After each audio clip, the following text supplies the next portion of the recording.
Bonjour à tous, donc aujourd'hui on se retrouve pour la première vidéo du pôle agri. Donc c'est chez Théophile qui va nous accueillir et nous présenter son exploitation.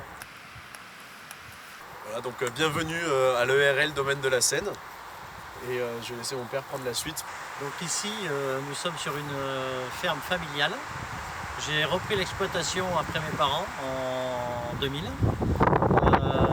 L'exploitation, c'est mon grand-père qui l'a acheté en 1964.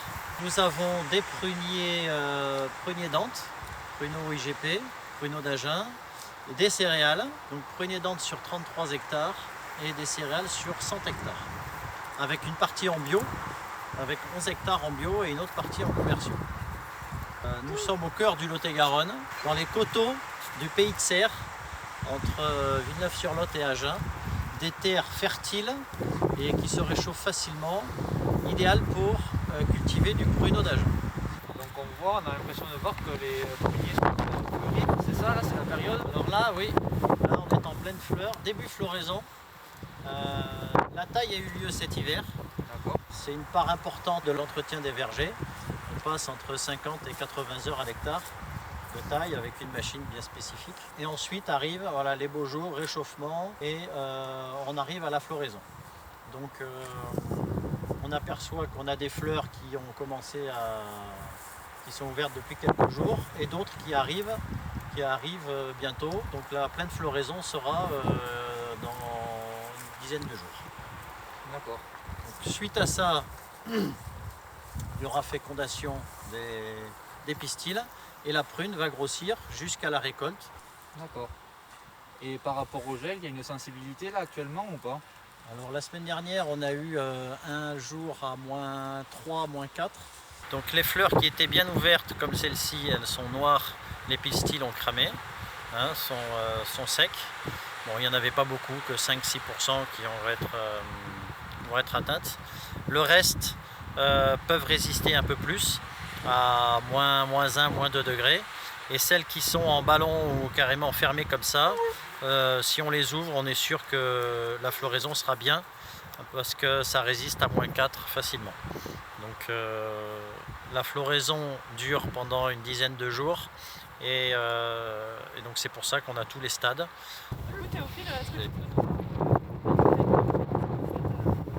Oui, alors du coup, voilà, au début du printemps, là, juste après la fleur, on va reprendre un peu le travail du sol. On a dit qu'on travaillait un vent sur deux.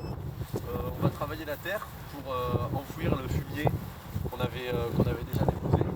Et du coup, de travailler la terre, ça permet que les racines se forcent à aller un peu plus profond. Ça permet aussi de gérer de la quantité de verdure qu'on va avoir, de toute la vie qu'on va avoir au niveau du sol. Parce que toutes les plantes qui sont présentes sur la parcelle, à la fois c'est un support pour toute la vie, tous les insectes qu'il peut y avoir qui nous aident pour la pollinisation, mais c'est en même temps ces mêmes plantes-là qui vont venir pomper les réserves du sol. C'est pour ça que du coup on va travailler un rang sur deux.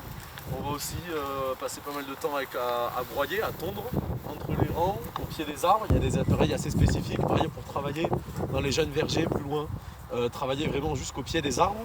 Au niveau de l'entretien du verger, donc on a parlé du sol. Et donc il y a aussi toute la partie traitement. Donc avec le mur, on utilise des produits spécifiques pour l'agriculture biologique, que ce soit du cuivre, de l'argile, du soufre, des stimulateurs de défense naturelle des végétaux,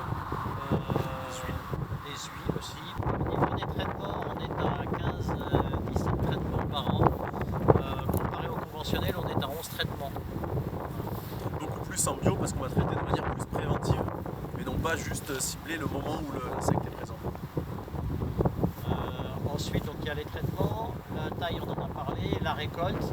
La récolte se fait mécaniquement, un peu à la main entre 2 ou 3 passages de machine. Et la récolte, on commence en fonction des expositions. On commence début août jusqu'à mi-septembre. Et avant la récolte, la dernière partie c'est l'irrigation. Il y a d'irrigation. Les pruniers sont ici tous irrigués et cela représente beaucoup de travail parce qu'il faut faire des rotations.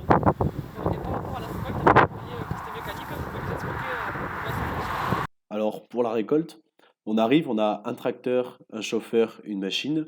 Ainsi les personnes sont indépendantes. On arrive donc au niveau de l'arbre. Le chauffeur est équipé d'une caméra pour voir exactement où il faut s'arrêter, ainsi que d'un joystick pour commander toute sa machine. On s'arrête au niveau de l'arbre. On déplie un parapluie autour de l'arbre. Ensuite, un vibreur vient pincer l'arbre. On pince l'arbre et on secoue avec un réglage bien minutieux. Et les prunes les plus mûres tombent dans la corolle, dans le parapluie, ce qui est ensuite ramené dans une grande caisse dans laquelle on va pouvoir mettre une tonne et demie de prunes à l'intérieur. Une fois que la remorque est pleine, on va la vider dans des palox de 300 kg où la prune est ventilée pour enlever les feuilles, les morceaux de bois s'il y en a. Et on emmène ensuite ça au four pour être déshydraté. Elles sont là-bas du coup déshydratées autour de 80 degrés pendant 18 à 20 heures pour obtenir un pruneau à 21% d'humidité. Mais par contre, voilà, il faut revenir 3 jours après, 4 jours après, il faut revenir sur le même arbre pour passer les prunes. Au mieux, il y a 3 jours. Par rapport à la féverolle, là, je vois qu'il y en a un rang sur deux. Vous pouvez nous expliquer un petit peu ce que vous avez voulu faire? Alors la févrole, j'implante ça au mois d'octobre après la récolte. Et donc il faut qu'il y ait une période humide pour la germination. Donc ça sert à la fois de piège à nitrate et de plante haute pour les auxiliaires.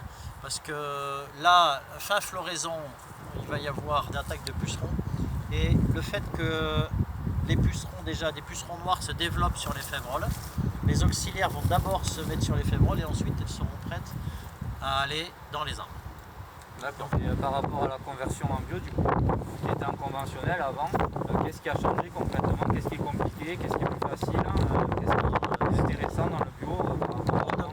Le bio, il faut observer énormément et, comme je disais tout à l'heure, anticiper. Ça demande plus d'observation, ça demande plus de main-d'œuvre parce que voilà, il y a la pose de phéromones, c'est des petits bâtonnets qu'on pose pour perturber l'accouplement des mâles-femelles du carpocaps qui pond sur le fruit. Ça demande plus de temps aussi parce qu'au niveau de la récolte, on récolte à la main au sol. On a des machines ramasser dans les arbres, mais la prune qui est au sol, ça vaut le coup de le ramasser.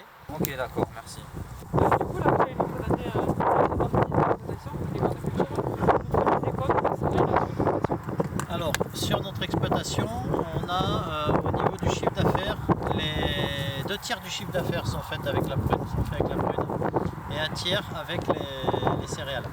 En céréales, il y a 100 hectares, donc en rotation, je fais tournesol, blé, orge, colza si je peux, ou maïs. Je reviens sur un blé, orge. Voilà. Donc, au niveau des rendements en blé, on est dans une moyenne de 55 quintaux à l'hectare. 55-60, l'année dernière était une année, il y a 2 ans c'était exceptionnel, on a fait 80 quintaux, mais sinon on est autour de 55-60 quintaux. En orge on est dans ces eaux là aussi, on sera 55-60. Pour finir sur la partie céréales, il n'y a qu'au moment de la moisson qu'on fait appel à un entrepreneur extérieur, on est autonome sur le reste des opérations. Il n'y a que pour la moisson, c'est un voisin qui a une machine qui s'en occupe. Et il transporte aussi. Pour le transport jusqu'à la coopérative. Du coup, on parlait tout à l'heure des différents investissements. Là, cette année, l'investissement majeur, c'est celui au niveau de l'irrigation. On a enterré une bonne partie du circuit d'eau avec après pour but de mettre en place de la micro-aspersion. Pour l'instant, on est avec un système de 2 enrouleurs qui irrigue par au-dessus ou alors en dessous des pruniers. Et du coup, la micro-aspersion, ça permet une automatisation un peu du système d'irrigation et aussi une économie d'eau. Une économie, je sais pas, 30% d'eau. C'est quand même un investissement important. Je vais faire donc là sur une dizaine d'années. Et je pense aussi surtout aux générations suivantes qui ont plus de temps à faire autre chose plutôt que de consacrer du temps à l'irrigation. Du coup, par rapport à un sujet important dans le monde agricole, la transmission, vous le voyez comment vous? La transmission, moi je suis heureux qu'il y ait des jeunes qui reprennent. Mon fils, après ses études, j'espère qu'il reprendra l'exploitation. Il est parti pour, il est motivé. C'est pour ça que je renouvelle mes bergers, j'essaie de moderniser, je continue à m'équiper en matériel. J'ai passé une partie en bio et le reste 100% en bio pour essayer de mieux valoriser sur nos terres que nous avons, qui ne sont pas très riches, et avoir des produits de qualité en bio la demande du consommateur. D'accord. Et du coup, dans 10 ans, vous la voyez comment cette exploitation et même la filière, si vous avez une vision sur le long terme? C'est pas facile d'avoir une vision sur le long terme. Je crois beaucoup de la production locale, de la transformation locale. Nous, on transforme à 10 km de chez nous et ensuite c'est vendu dans des magasins, soit des grandes surfaces, soit des petits distributeurs. Donc éviter d'importer. La France, on a la chance d'avoir un climat, d'avoir des terres pour avoir des légumes et des fruits toute l'année. On peut avoir tout ce qu'on veut en France. Donc on peut très bien être autonome. Et le pruneau fait partie des produits indispensables pour notre consommation. Puis les gens mangent des pruneaux, comme on disait tout à l'heure, depuis le Moyen-Âge, donc c'est pas dans 10 ans que ça va s'arrêter. Il n'y a pas à être trop craintif là-dessus, je pense. L'avenir de la prune a un bel avenir. On a une belle voie pour bien produire. Très bien. Bon, mais merci beaucoup pour tout le temps que vous nous avez consacré pour cette journée. On est très content d'avoir pu visiter votre exploitation et on vous remercie. Et voilà, et je peux vous offrir ma production en sachet de pruneaux bio. Merci beaucoup. Tenez. On en fera bon usage. Merci. Au revoir.